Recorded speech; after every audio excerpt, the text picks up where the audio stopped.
Hey guys, so something happened to me the other day and I wasn't really going to tell the story, but I still feel like it's something that needs to be shared. Scene set up. I was out with my oldest Cane Corso, Bully. I had him on a long leash and I found a tennis ball, so I'm like, okay, cool, let's play. So I started briskly walking because I'm not supposed to be jogging, so shh, don't tell nobody. And all of a sudden, my brisk jog turned into a full-blown uncontrolled run because the ball bounced, ricocheted off of a rock and went to the right, and Bully ran and threw me off balance, totally on accident. So I'm now in this full run. I can't stop because I'm freaking top heavy, 33 weeks pregnant. I'm running, like trying to stop, and I don't use my hands. What did I do? I tucked and rolled. I bit the heck out my shoulder. I have a whole bunch of road rash on my arm. I hit the heck out of my head. For random, I scratch on my boob and a scratch on my left knee. I don't know how it happened, what happened, but once I got up and like regained consciousness, I realized I just fell. I'm 33 weeks pregnant. I just fell. And I know people are probably like, yeah, okay, people fall all the time, no big deal. Yeah, I thought that too. Once I finally walked in the house, I told my mom what happened and she instantly got on the phone with the hospital. The advice nurse told me, she's like, you need to go to the emergency room right now. You're 33 weeks pregnant and you just fell on your stomach. Like, well, no, I didn't fall on my stomach. I braced myself. She's like, no, it doesn't matter. You need to go.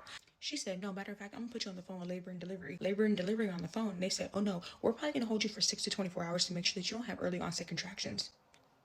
What? I pull up to the hospital. My pelvis is so sore. I can't even walk properly. I have to get a shuttle. I have to walk slow. And I'm walking slower than my mom. That's crazy. I get wheelchaired into labor and delivery and I go into the room, hook me up to a monitor instantly, ask me all these type of questions. They come back in the room in like less than 10 minutes. They're like, oh yeah, you okay? Do you feel any pain? I'm like, no, I like just normal pelvic pain. They're like, okay, well, you've had multiple contractions since you've been here and you've been here for 10 minutes.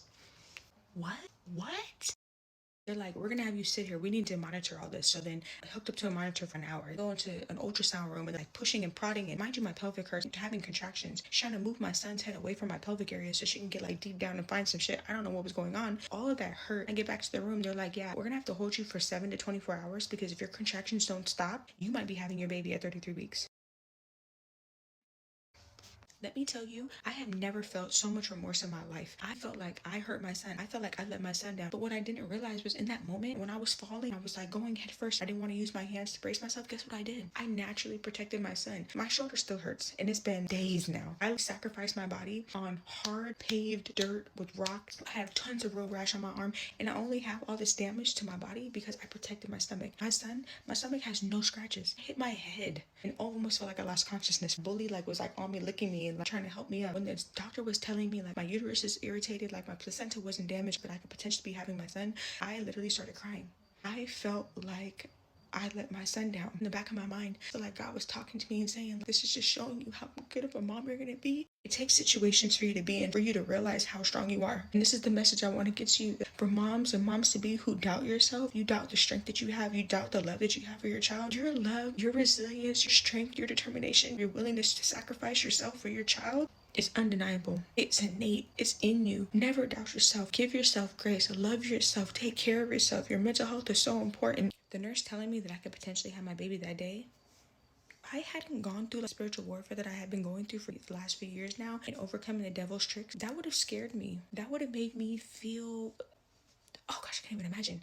But I've been praying, I've been working on myself, I've been healing. I know God has a gift and a blessing within me. I started praying and I said, I know God has a plan for me. I know God has a plan for my son. I prayed over my unborn son. I prayed over my delivery. I prayed over my son's future. Ain't nothing gonna happen. So I sat there. I was calm. I kept my mom and my friend calm. Everything was fine. And then in the 7th hour, they're like, okay, your contractions have stopped. You haven't had contractions in a while. We're going to send you home now. Thank you. Moms and moms to be, give yourself grace. Understand that accidents are going to happen. God did not give you your baby by accident. God giving you a child is an ultimate gift. And you have to protect that with your life. So you can do all things through Christ who strengthens you. Do not let the devil defeat you mentally, no nothing. This was a test. This was a challenge for me, and it showed me that I'm going to prevail. Moms and moms to be, just understand how strong you are. Give yourself grace and understand that accidents are going to happen, but it's through these tests and these trials that are really going to show you who you are. Be blessed, mommies.